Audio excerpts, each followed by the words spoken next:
Okay, my name is Judy Adams, and I'm here to interview Elizabeth Tudor. Today is April 2nd, 2014, and I want to thank you, Elizabeth, for agreeing to do this interview. We really appreciate it. The purpose of the I Am Palestine interviews is to gather personal histories of the people who have lived in Palestine most of their lives and have helped shape it. This is all due to a grant from the Mary Heath Foundation. So I'll start out by asking you what your full name is. Florence Elizabeth Burkett. Tudor's in there. And what was your parents' names? Fred and Alta Burkett. Last time I gave you the full name, but if you don't want a full name, just tell me. No, you're doing good. What was your mother's maiden name? Richards. Richards. Mm-hmm. Did you have any siblings? Yes. 3. Lowell, Dorothy, and Camp. Were your parents from here originally? Yes, originally they're Crawford County people. Their ancestors, one came from England, my great-grandmother, and my grandfather came from Tennessee here, but they were living here. Okay. Were you born here? Yes, Crawford County. Crawford County. Do you mind if I ask you what year that was? 1920. All right. And what was it like growing up? Did you live in the country? Yes, we lived on a farm, and my parents were good parents. We had a good household with the 4 children, and they were not too strict, but we just had a nice family, that's what I can say. And it was peaceful in the country. Right, very peaceful. Did you go to a country school then? Yes, went to Adams School, about 2 miles from my home. Did you have to walk to school every day? Yes, we walked to school, or if it was really bad, we didn't use cars out much at that time because they were muddy roads. So Dad would come in a wagon with a tarpaulin over, and if it's raining or bad. Mm-hmm. So, what years did you go to school at Adams Schoolhouse? Well, I went there 8 years, and I graduated from high school in 38, so we could go backwards from that, be 34, be up till 8 years, 34. You get it figured. Oh, that's good enough. I just wondered if you went all through grade school. All in one school. Written. And then you came to Palestine for high school? Right. Did you have any teachers that impacted you when you were going to school? Well, I said mostly from grade school because it was a one-room school, and we had different teacher every 2 or 3 years. But June Stevenson was my 8th grade teacher, and Dorothy Biggs was one of my probably 2nd, 3rd year. So I think they impressed me more because just your studies were all so near alike, and we were closer to them than we were maybe the high school teachers. So how many, like in the country school, 1st through 8th grade, Right. were all in the same classroom, in other words? Well, they varied because a lot of times they would, in the later years, they would move them up. They wouldn't have the 7th and 8th grade every year. See, they alternated. So they had to, that makes less, less classes in the school. That's a big days when you work all 8 of them if you have 8 classes. So. Yeah, that would be hard, being a teacher and teaching all different grades. Did you have any memorable moments from school? Well, as I say, we had pretty well play together when we had our recesses, because it wasn't like a bigger school, you know. You had to, the boys and girls pretty well played ball or went ice sledding down the hills in the winter time and just things like that. It was very calm. I mean, we had a good school. I don't remember any, any strike or anything going on particularly. It was just very. Everybody got along. Yes, right. And the kids didn't get in trouble much. Right. So, what changes did you see take place? Well, I'd say the main change is when I left grade school with only 35 or so, and I had to go into the town school, and we were the country boys and girls, so it was quite a change for us, to go into the high school. But that was the main thing. I mean, there wasn't anything I can remember as far as. Did you enjoy high school then? Did it take you long to adjust? Yes, I always liked school wherever it was, and there was only 3 out of our class of 5 went into high school here.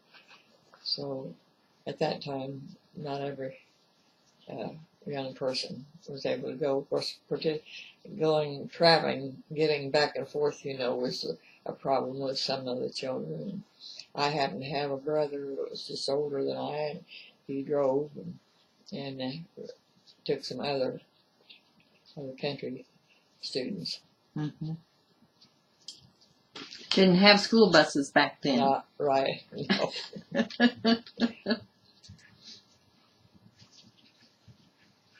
So, after high school, where did you go? Well, I went to Urbana, Illinois, and enrolled in Atlanta Beauty College. They called it college. It was, but I got I passed my grades there, and wrote on state board, Decatur, and started working. Got my license. So after that, what did you do? Did you work a while before you met your husband? Yes. It wasn't too long, about 2 or 3 years, because I got married while he was in service, and went with him for about 3 years when he was in service. And I never did. I could have worked, but I had to stay. Had to take state board again, and I didn't want to do that after I'd been out maybe 3 or 4 years. So I just worked in grocery store in Topeka, Kansas, and Boise, Idaho, a Newberry store and Crespi Dollar Store. So okay. I was busy all the time. Yeah. Well, you've worked hard all your life, I think. What branch of the service was your husband in? He was in the Air Force. The Air Force. Was he always stationed in the United States? Yes. He was in the medics over the food first cook, and so he never was sent out. He stayed. Some of his soldiers did have to go. He didn't choose that, but that's the way it happened.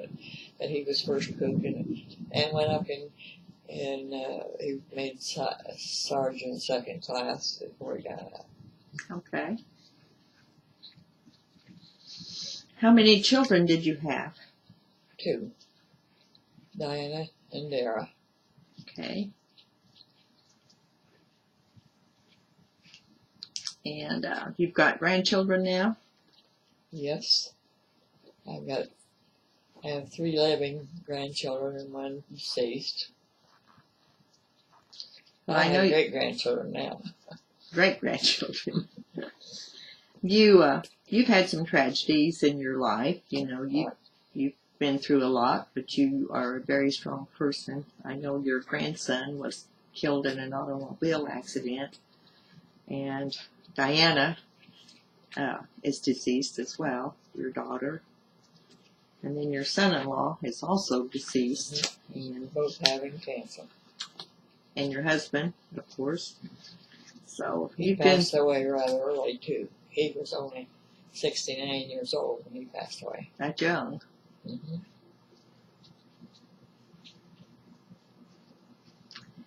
Then, when you moved back to Palestine, I know you had a business uptown.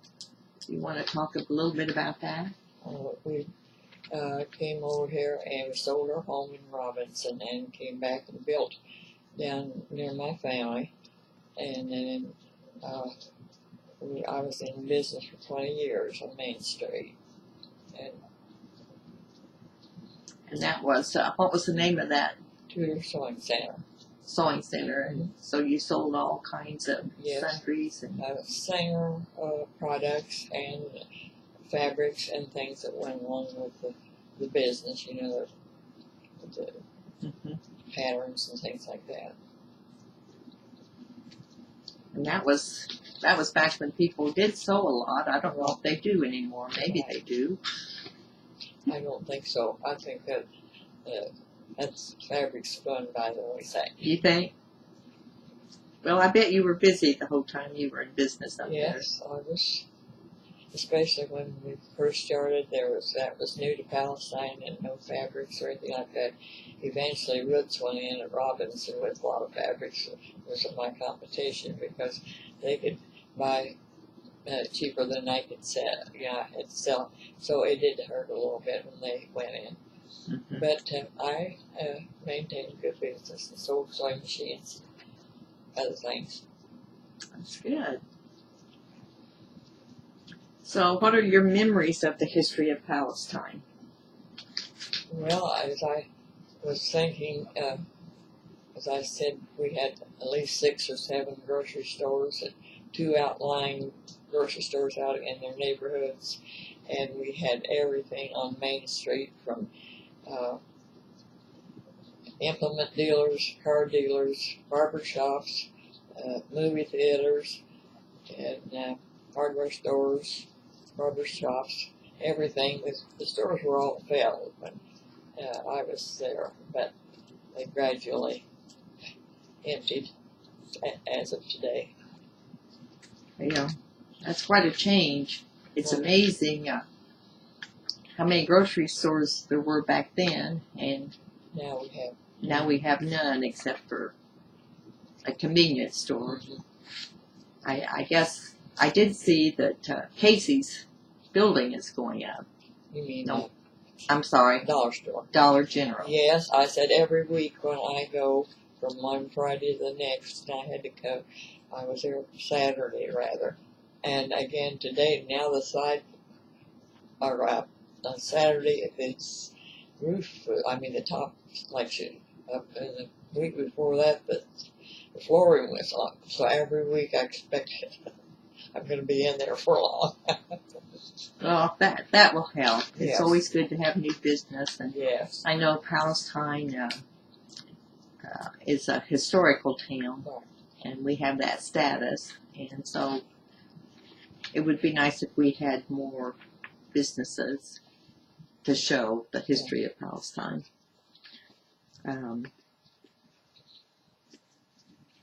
So what are your thoughts for the future of Palestine?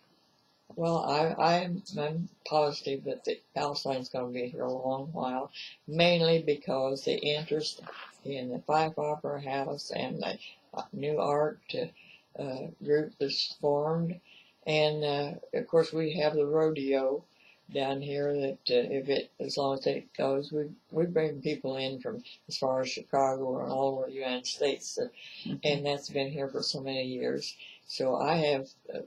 It's not going to be like Palestine was a number of years ago, but we're going into something different. And as long as this generation is here, I'm hoping that they'll carry on, and the stores all look nice and well kept, and I feel positive about it.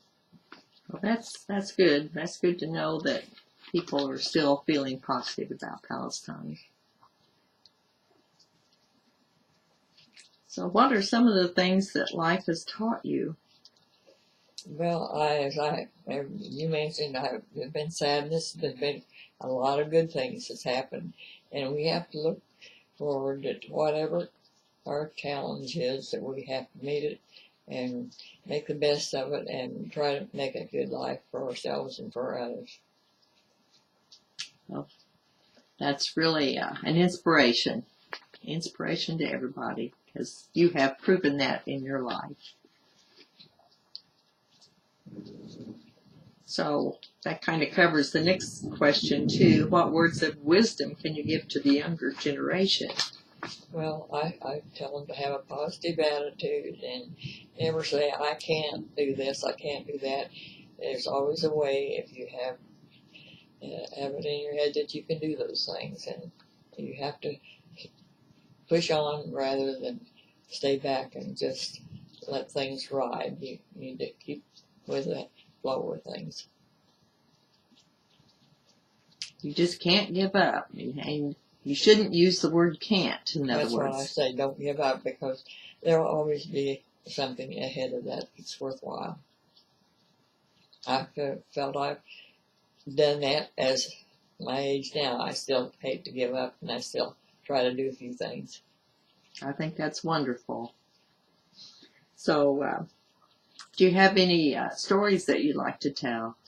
Or I don't tell stories. Well, I don't know of anything. I can't think of anything that's been particular. I'm sure it's something along the line, but it's just not in my thoughts right now. Mm-hmm.